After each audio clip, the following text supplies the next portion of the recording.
Welcome to a course on complex analysis. Do you think we have made enough discussions on the topics of functions? No, the discussion time is not at all sufficient for understanding what functions are all about.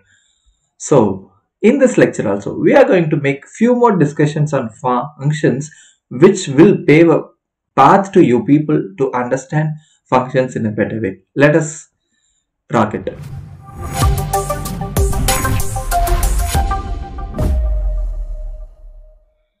We are going to consider the function f of z, which is given to be e to the power z. Okay, when we write z as x plus iy, iota times of y, then your f of z is nothing but e to the power x plus iota times of y. Using the properties of the exponential function, we may write this as e to the power x and e to the power iota times of y. So this further may be written as cosine y plus iota times of sine y, which turns to be e to the power x cos y plus iota times of e to the power x sine y. We may write like this as well.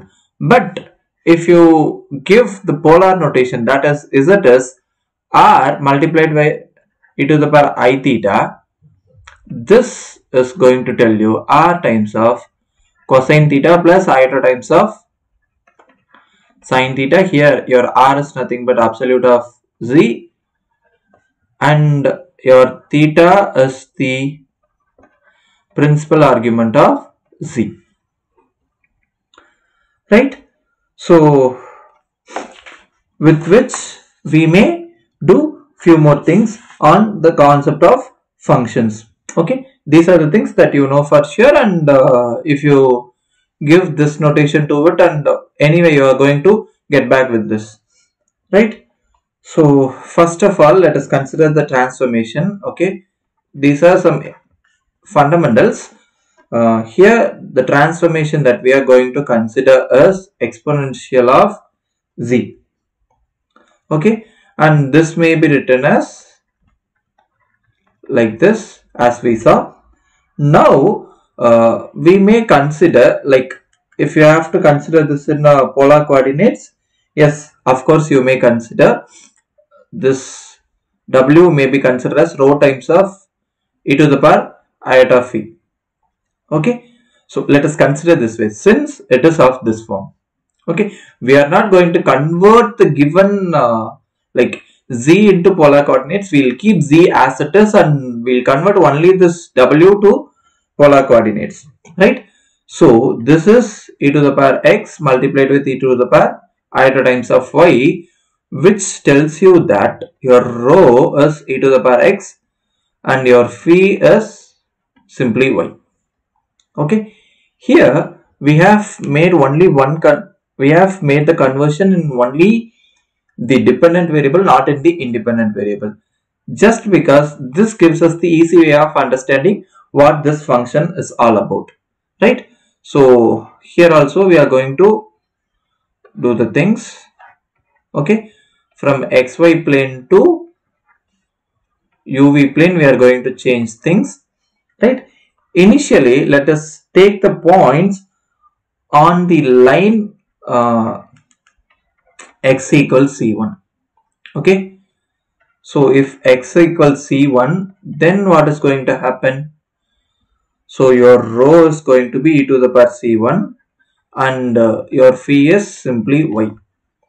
So that means x equals c1 means you are going to have a vertical line. Okay, if you take points on this line, your angle is y, your radius is e to the power c1. So this may be your e to the power c1. This is going to be your radius, like absolute of z.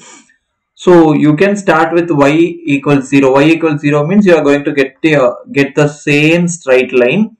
When you increase y, you are going to have, whenever your y increases, that is the angle. So till 2 pi it will come like this. After that the same repetition would take place. So in this case the straight line maps onto the circle. right? Next, if you take y equals some constant c1, then what is going to happen? Your rho is e to the power x, and this is some fixed angle. Okay, so that, let me draw it in a different color. So here we are taking y equals c2. So this is some line y equals c2. Okay, here what is happening? We have a fixed angle. So the angle is fixed here. But your rho is e to the power x. So when x is 0, you are going to get 1, and likewise, you are going to get a ray of this sort. Okay, this is rho equals e to the power x. Here, under this mapping, that is e to the power z, what happens? Your vertical line maps onto the circle, and the horizontal line maps onto the ray. Okay, so for the same function, let us now change the domains. That is, the function considered is the same. Here the domain that you are going to consider is some rectangular region. So rectangular region a smaller than or equals x smaller than or equals b, and c smaller than or equals y smaller than or equals d. So which means what? You are going to have a rectangular region. Okay, under this mapping, this is in xy plane, and you may very well see under this mapping, this is going to be mapped with some region of this sort. Okay, this is given by phi equals c, and this is phi equals d. Okay, I leave this as an exercise to you people to verify this is happening, right? And similarly, the infinite strip,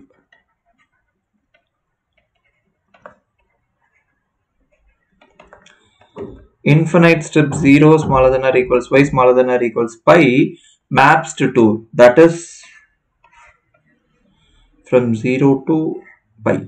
Okay, this is the point pi I, that is, this is the line y equals pi.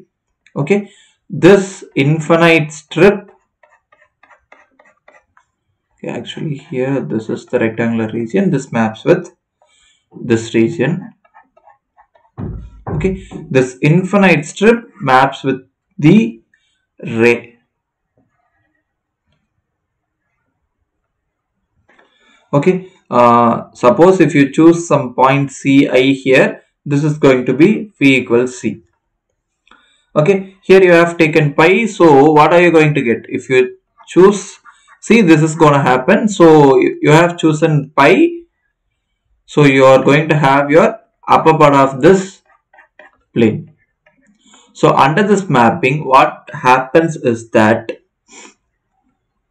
your infinite strip 0 to pi maps with the upper half of the plane, right? So just take a time, sit and try to understand how these are happening. Okay, I think I have given you some enough inputs to understand these happenings. Thank you.